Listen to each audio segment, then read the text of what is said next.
Hello and welcome back, my Royal Rogues. My name is Jesus Enrique Rosas. I'm the Royal Rogue, and I have, certain messages about that time when Meghan was still dating Cory Vitiello and somehow met Harry, I don't know, in Toronto, in London. You know, all these contradictions, and we have this. I know Cory's mother. She dropped into his apartment and thought she heard them upstairs, with the horizontal mambo. The next day, when she told Cory, he said he was not home. It was her and Harry. Yeah, this is rather, I don't know, disgusting. It's still gossip. This is still allegedly, but so many people know that the dates do not match. Trying to find where I'd read it, but something at back mind says those two were in the kitchen, and so the mom crept out. Maybe the mom was in the kitchen and then heard them upstairs. Someone was in the bloody kitchen anyway, LOL. Found it. Cory's mom let herself in, heard stuff going on in the kitchen, and left. Next day, told Cory she was embarrassed to nearly catching them at it, and said she wouldn't let herself in again. Cory said, "Not me, Mom, I wasn't home yesterday." Alright, and clues from Tom Bauer's Revenge.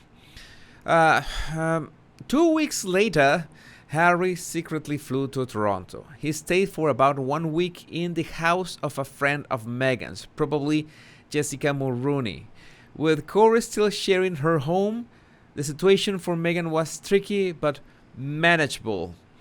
I'm trying to to understand what kind of meaning does manageable has in this context. It's a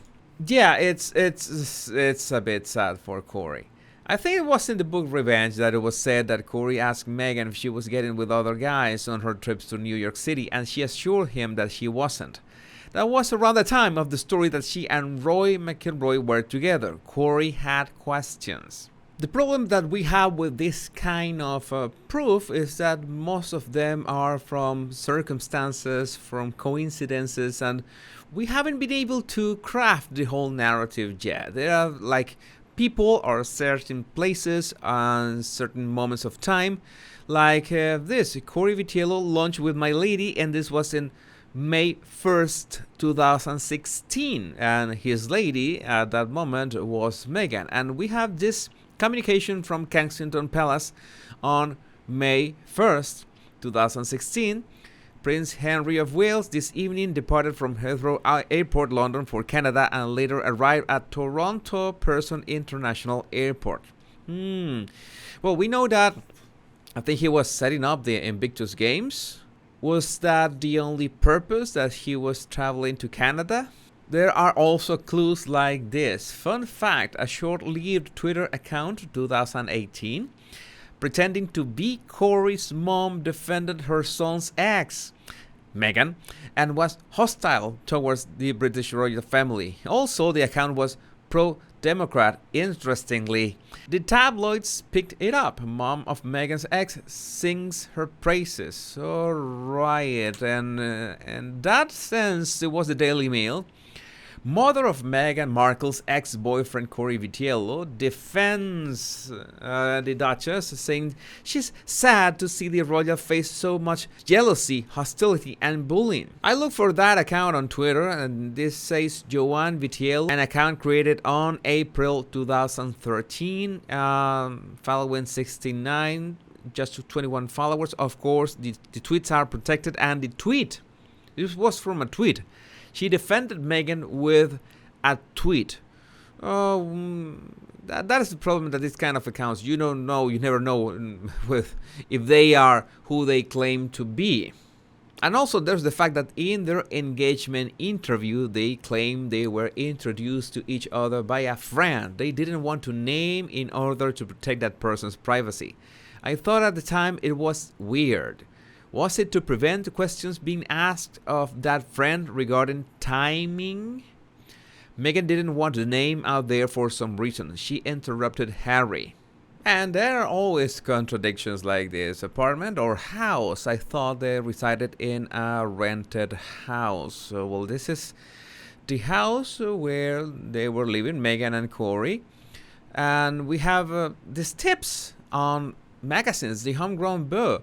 Marco's love life took a local turn when she started dating Cory Vitiello, the chef at one of her go-to haunts, the Harbor Room. The couple got together in 2014 when she interviewed him for her lifestyle blog, The Tig.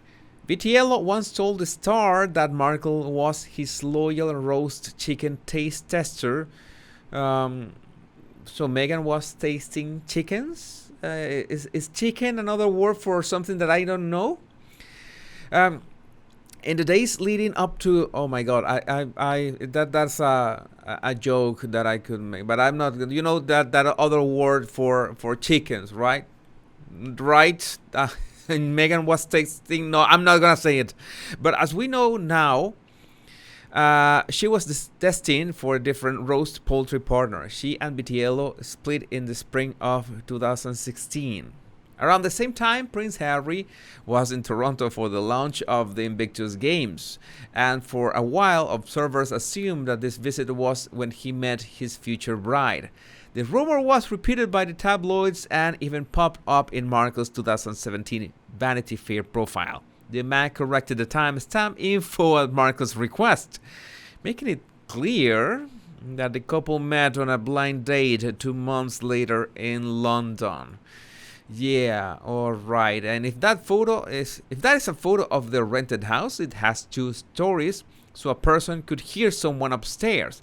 Whether they call it a townhouse, apartment, house. Another account recently posted photos of Instagram posts from Cory referring to his lady, Meghan, after Meghan was known.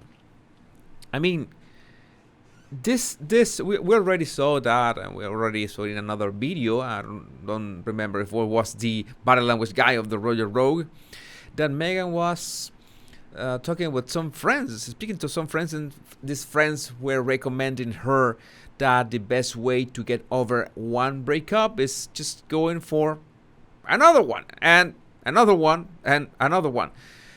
I don't know what to tell you, but this is like kind of fits that narrative. It's she has been struggling to sell the fact that Cory and Harry had nothing to do with each other in this timeline. But according to what we saw on Tom Bauer's Revenge, you know more or less what happened and who was that secret friend that set that date up. My name is Jesus Enrique Rosas. I'm the Royal Rogue, and until we meet in another video or another live, much love and bliss.